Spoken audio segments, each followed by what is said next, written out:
please join me in giving a super warm welcome, Maria Flores, Managing Director, EMEA for Beyond, talking about mastering revenue management with simplicity and success. Maria, the floor is yours. Thank you, Simon. Hi all, thanks for coming. I know I'm your last session before lunch. And we're going to be speaking a little bit about revenue management. So I can't see many of you because there's a lot of light pointing at me at the moment, but broadly, who is busy with revenue management? Who does revenue management for their business over here? Show of hands. Okay, I can see some of you. Great, who's had a good summer? Okay, all right. Well, if you're from the south of Europe, you've probably had a decent summer. Our friends from the UK, some parts of France, and definitely the United States, not so much, right? As Simon mentioned, there's definitely uncertainty in the horizon. So Avantio asked me to speak a little bit about revenue management. We'll go through some basics, but I also wanted to demystify a lot of what complex tools like ourselves at Beyond do. So first, I'll start with what we understand by revenue management. I'm definitely not an expert across the entire practice of revenue management because that's a very, very sophisticated job.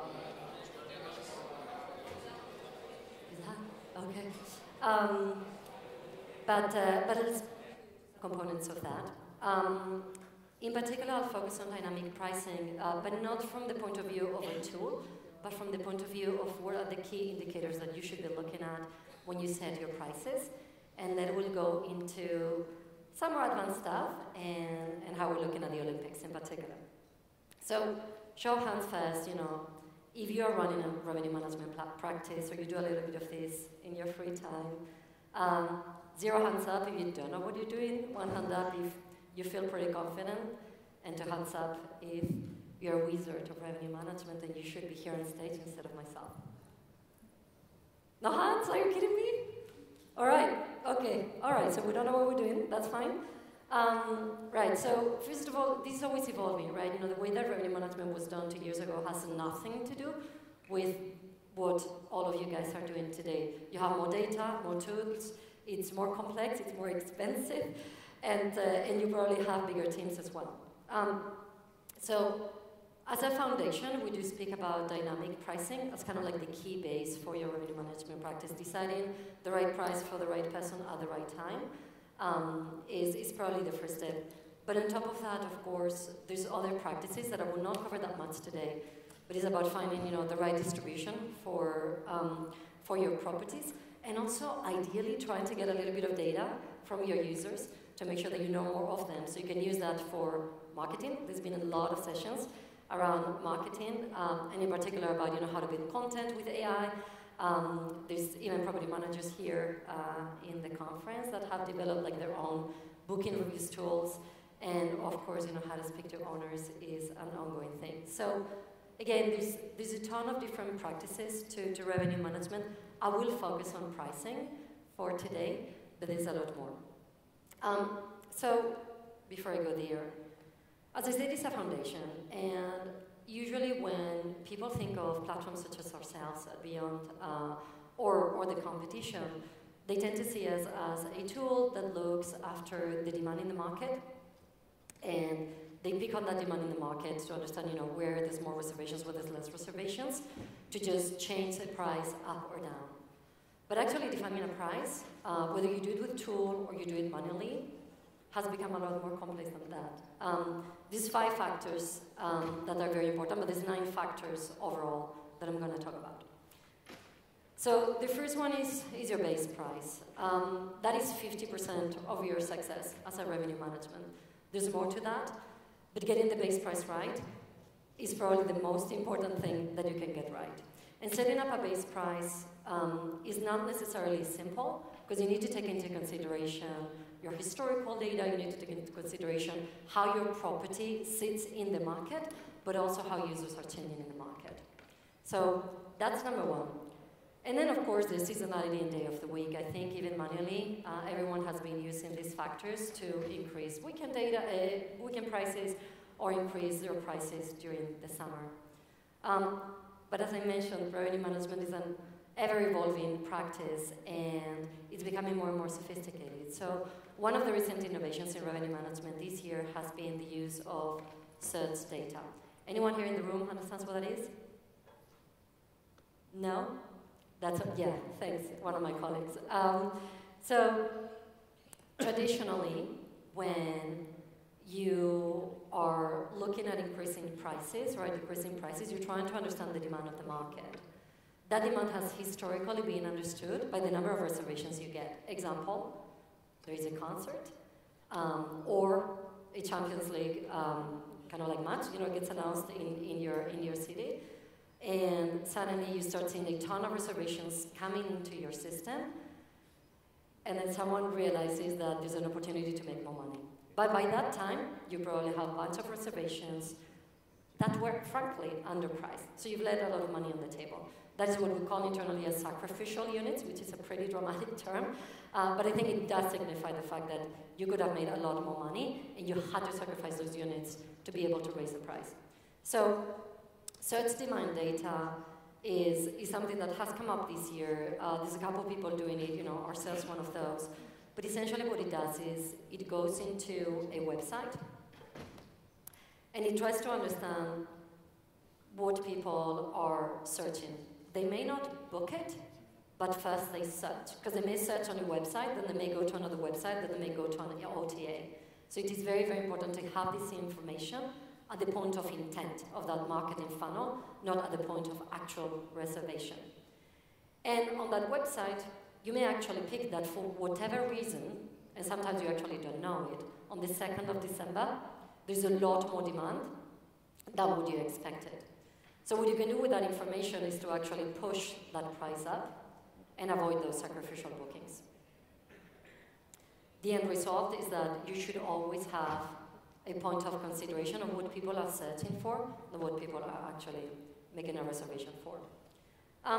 And then, of course, assuming that you manage to get hold of that, there's other things that are very, very specific to your market and to your strategy. So, of course, everyone picks on events. I think that's something that also manually works beautifully well. And complemented with search data, you can be almost foolproof. But also seasonality pacing. So we all have seasonal rates. Everyone has on their PMS also markups for high season and discounts for low season. But sometimes the market changes year on year. So you may think that you need to add a markup of 50% for a particular season, but what if the demand is just not there? What if we haven't seen reservations? Being able to pick on that and adjust that down or up if the market is changing is essential. That's where automation tends to help, but also just looking at data yourselves if you don't have an automated tool, that is really, really useful. The next one is availability yielding. This is something that we find a few of our clients actually doing, prior to working with us or just, prior to becoming a little bit more sophisticated with data, which is sometimes the price of a Saturday is the price of a Saturday.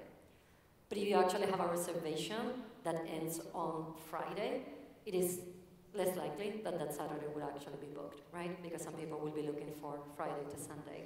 So availability yielding is also a practice that is gaining a lot more traction, and it does tend to increase results very significantly. Again, you can do it manually, you can automate it through a tool. We recommend the latter because it can get extremely complex, especially if you have a large portfolio. And then finally, of course, time-based adjustments. That's what you know as last-minute discounts, which is heavily, heavily used in some markets, but also making sure that you have premiums for the future so you don't leave money on the table. And with all of that, you should be able to have a great price. But then, who here has owners that behave differently one from another?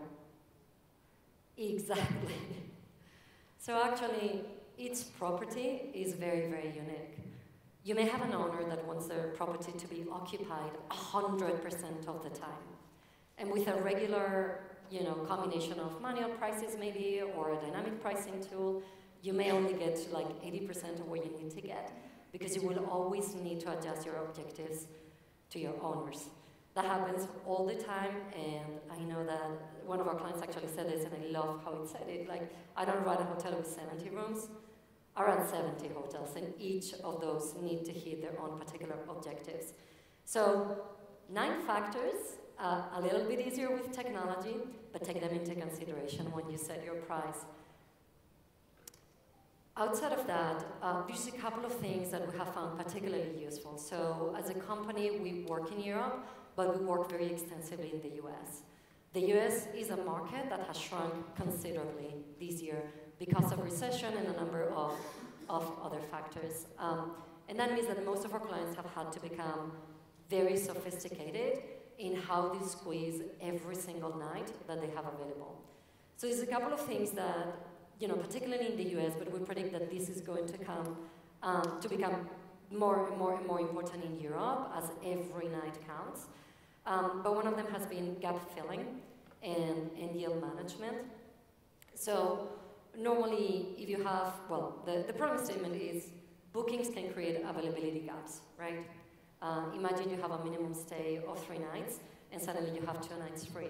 Traditionally, especially in the good times, that's okay. You can just have them. But when things become a little bit more challenging with demand or excess supply, a lot of competition, this is something that is no longer okay. Again, every night counts, right? Once you have a dead night, you can never make money out of that night. So the opportunity is really to be able to adjust pricing and stay requirements to make sure that you can manage that inventory to the very last night, assuming your operations allow for that. Today, technology has evolved tremendously to allow you to do that in an automated way. If you do not have that, that's okay. You can still do that manually. You will need to look at the demand, probably have some sort of data tool to understand what would make sense.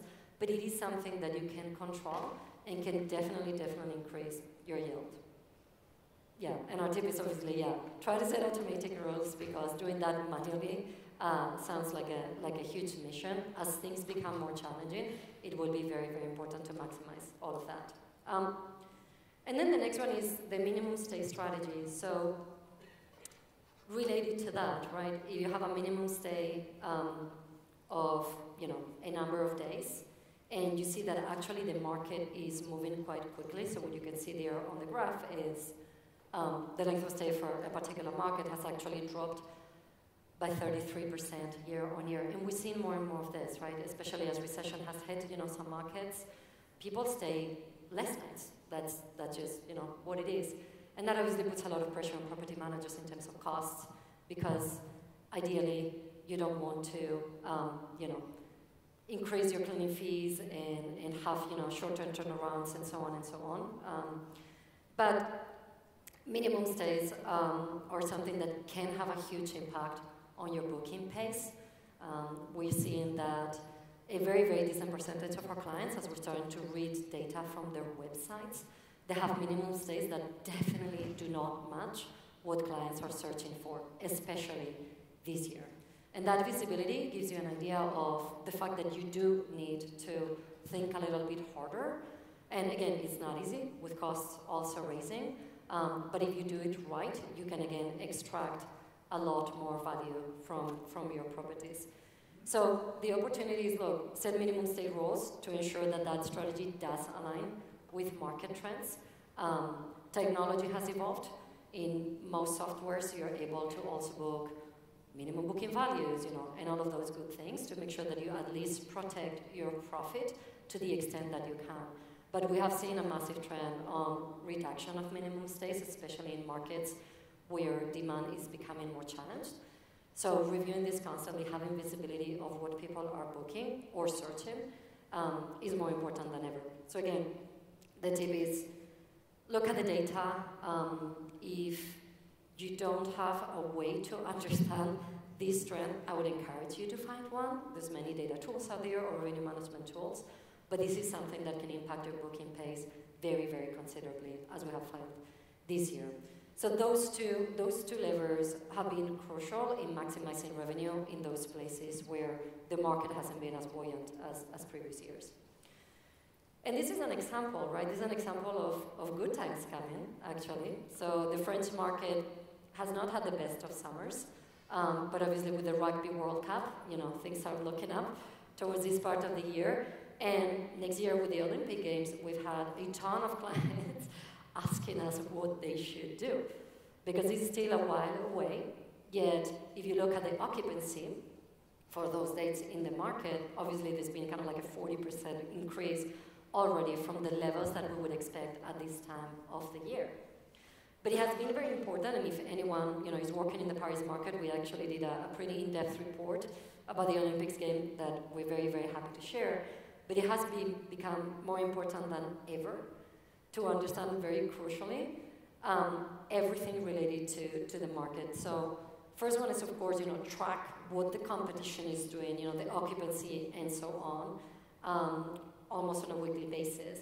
But the second one is also the guest behavior. Again, looking at search data, we have seen that around 55% of the searches were for minimum stays that were not in line with what people were offering. And then they absolutely dropped from their website. So it is crucial to understand what guests are looking for and for when. So example, if you look at this graph, you probably don't know by heart the dates of the Olympics, but essentially 3 to 4 days before the Olympics, there's a lot of demand for housing, for accommodation. The day after the Olympics stopped, there's zero demand, right? And there were tons of people with very high ADRs as well for after, and low ADRs for before. So whenever something of this magnitude, and I appreciate this only happened once every 4 years and in one city, but even if it's a big concert, even if it's Champions League, whatever it is, looking at all of these trends well in advance will definitely set you up for success. We actually saw, and this is very interesting, before anyone started thinking, oh, I need to think about the Olympics, the reason they thought about that is because they had a ton of reservations coming at an extremely, extremely cheap price. And then once we started opening calendars and working on those strategies, the most important thing that we had to do was really understanding what people were searching first and foremost, because not everything has been booked, as you can see. So continuing to stay on top of that on a weekly basis will be essential for people in Paris to make the most out of it. Oh, I thought I had actually hidden these slides, but my point is, use market insights, use a revenue management tool, use whatever it is that you have at your hand, because our prediction, sadly, is that some of that market softness in the US is going to come to Europe. We have already seen that a little bit this summer, but definitely in September, there's been some markets that are starting to be impacted by that downward trend. The good news is, we don't think that downward trend is going to be as steep as in the US, because in steep there was a bounce after COVID that was out of this world. What has happened over the years is that the market has normalized a little bit more to 2019 levels. But we do expect more challenging times here in Europe, which is why we always recommend, whether it's with us or someone else, but data in the next 18 months of this industry over here will be more important than ever. So use market insights, whatever it is that you have at your hand, to make sure that you keep track of that. If possible, specifically if you have a website, try to look at the data and what you can learn through that website, because getting ahead of your competition will be more important than ever. And look, the key takeaways is this is constantly evolving. That's the fun part. It's also the scary part sometimes. But making sure that your revenue management practice is on top of tools, on top of data, and on top of the latest trends is no longer optional. It's actually a must. The winners of 2023, and specifically in the US, which was such a challenging market, those winners sometimes have been just flat year on year, but the market maybe was 25% down. Those have been the ones that were more sophisticated and they were more on top of the market trends and of what guests were kind of indicating them that they had to do in terms of changing that strategy. And we've seen a ton of change, especially as I mentioned, around min stays, around gap fails, etc., etc. You need to adjust. Do keep an eye on supply changes. We're also in Europe. There's a lot of regulations which could affect supply in one or another way. But keeping an eye on supply is essential. You may need to think about diversifying some of your strategy as well because of those regulations, and that's totally okay. But again, try to fall back on the data to help you out, and stay prepared. Our forecast is that it could get a little bit more challenging over here in Europe, not necessarily something as negative as what we've seen in the US, but staying sharp and staying data informed will be more important than ever. So that's it from me. Any questions?